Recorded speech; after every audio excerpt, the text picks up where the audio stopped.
बिस्मिल्लाहिर्रहमानिर्रहीम। अस्सलाम वालेकुम डियर स्टूडेंट्स।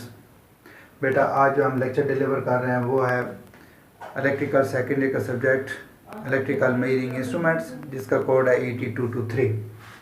तो यूनिट नंबर 27 हम पढ़ेंगे एनर्जी मीटर के हवाले से।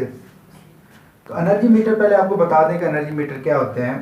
The instrument which are used for measuring electrical energy are called energy meter. कहते हैं कि वो आलात जिनकी मदद से आप इलेक्ट्रिकल एनर्जी को पैमाइश कर सकें एनर्जी मीटर कहलाते हैं। These instruments are integrating instruments. तो ये जो इंस्ट्रूमेंट्स होते हैं इनको हम इंटीग्रेटिंग इंस्ट्रूमेंट्स कहते हैं।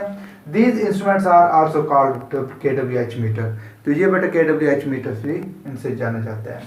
आगे आते हैं टाइप्स ऑफ एनर्जी मीटर। ये हमारा 27.1 टॉपिक है, types of energy metre.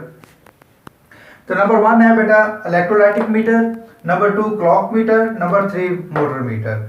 Motor meter की मजीद आगे जो एग्जाम है वो है mercury motor meter, commutator motor meter और induction motor meter. Induction motor की मजीद बेटा 2 एग्जाम है, single phase induction type energy meter और 3 phase induction type energy meter. और नंबर 4 जो होता है वो है इलेक्ट्रॉनिक एनर्जी मीटर।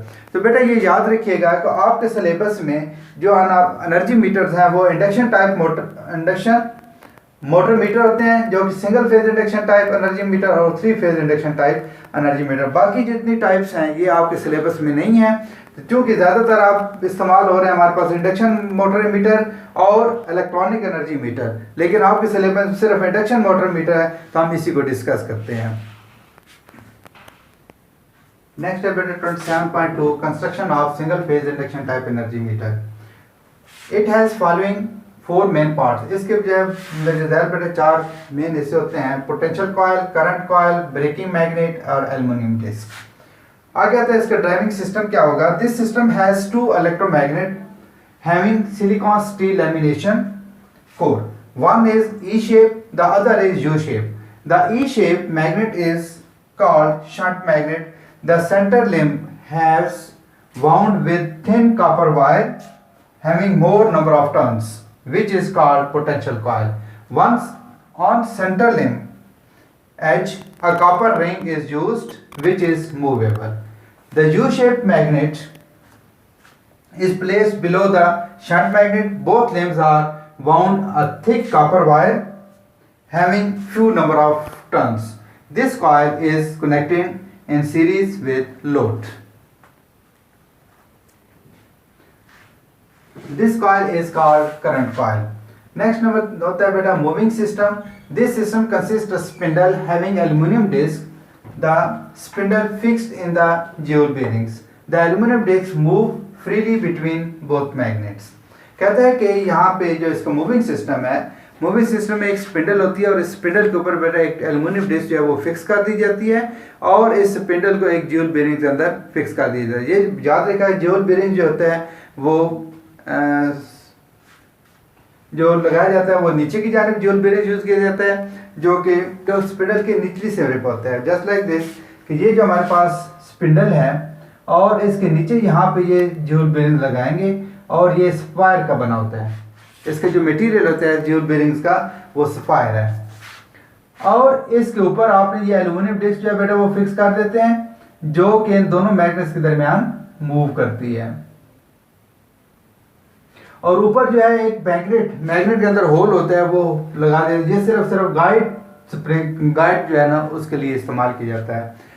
तो याद रखिएगा गाइड के लिए जो मैग्नेट यूज किया गया है उसके अंदर छोटा सा सुराख होता है और सुराख के अंदर ये स्पिंडल जो है वो फिक्स है। इसका काम क्या है कि सिर्फ इस डिस्क को एल्युमिनियम डिस्क को दाएं बाएं जो है जो इधर उधर मूव ना होने करने दें। तो इस स्पिंडल का तमाम वजन ये सफायर मटेरियल का बना हुआ जो ज्यूल बेरिंग्स है इसके ऊपर आता है। तो सफायर मटेरियल इसलिए यूज किए जाते हैं ताकि यहाँ पे रगड़ जो है वो कम से कम पैदा हो। नेक्स्ट आता है बेटा braking system.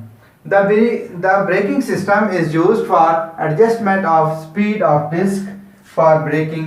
A C-type shape permanent magnet is used. तो ब्रेकिंग सिस्टम में कहता है कि एक C-type मैग्नेट होता है, परमानेंट मैग्नेट होता है जिसको हम यूज करते हैं और वो C-type मैग्नेट इस एल्युमिनियम डिस्क के ऊपर यहाँ पे ऐसे फिक्स कर दिया जाता है।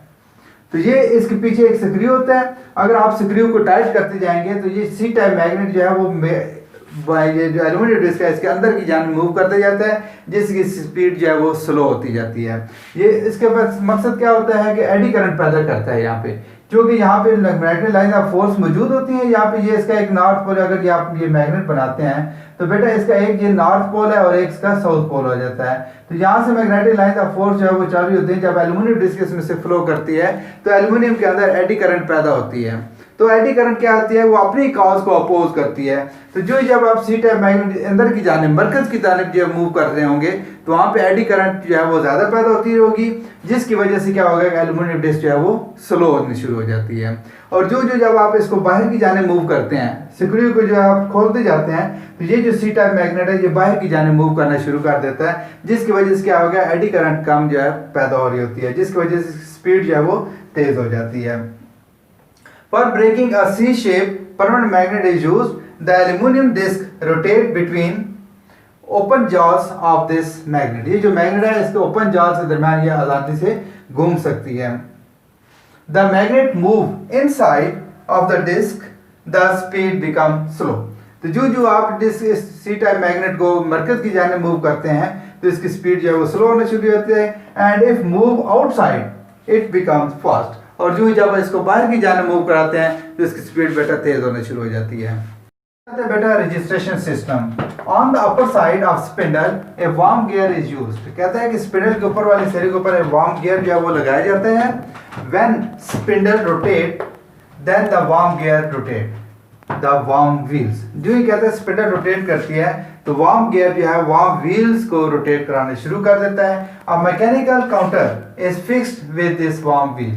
तो एक मैकेनिकल काउंटर भी इस व्हील के साथ लगाया जाता है। This mechanical counter consist of different size of threaded wheels. तो धारीदार जो है वो व्हील जो है मुख्तलिफ साइज के व्हील जो है वो लगाए जाते हैं। First is called unit wheel, पहले जो व्हील होता है उसको यूनिट व्हील कहते हैं। Second is called tens wheel, third is 100 wheel and fourth is 1000 wheels. Each wheel has 10 threads having counting 0 to 9। तो कहते हैं कि हर व्हील के ऊपर जो है वो 10 ग्रारियां होती हैं, 10 उसके थ्रेड्स होते हैं जिनके ऊपर काउंटिंग लिखी होती है, 0 से लेकर 9 तक गिनती लिखी होती है। When aluminium disc complete their specific rotations, जितने उसके मखसूस जो रोटेशन होती हैं वो जब कंप्लीट कर लेती है, then these wheels gives reading 1 unit of energy consume. तो ये जो व्हील्स होते हैं वो 1 यूनिट जो है वो एनर्जी कंज्यूम को रीडिंग दे देता है। नेक्स्ट आता है बेटा 27.3 working principle. The working principle of energy meter is induction. तो कहता है कि जो एनर्जी मीटर होते हैं वो भी इंडक्शन के असूल पे काम करते हैं, as same as watt meter, जैसे वाट मीटर की तरह। When energy meter is connected with supply then phi1 flux produced by current coil and phi2 flux produced by potential coil. तो कहता है कि जो ही जब आप एनर्जी मीटर को सप्लाई के साथ कनेक्ट करते हैं तो करंट कॉइल की वजह से phi1 फ्लक्स पैदा होता है और पोटेंशियल कॉइल की वजह से phi2 पैदा होता है। If 90 degree phase difference produced, कहता है कि अगर इन दोनों के दरमियान 90 दर्जे का जाविया जो है वो प्रोड्यूस कर दिया जाए, then a driving torque produced due to mutual action. तो इन दोनों फ्लक्सेस के आपस में बामी अमल की वजह से इसके अंदर एक टॉर्क जो है वो ड्राइविंग टॉर्क जो है वो प्रोड्यूस हो जाएगा। या both fluxes hence the disc rotate, तो लिहाजा डिस्क जो है वो रोटेट करना शुरू कर दे। थैंक यू, अल्लाह हाफिज़।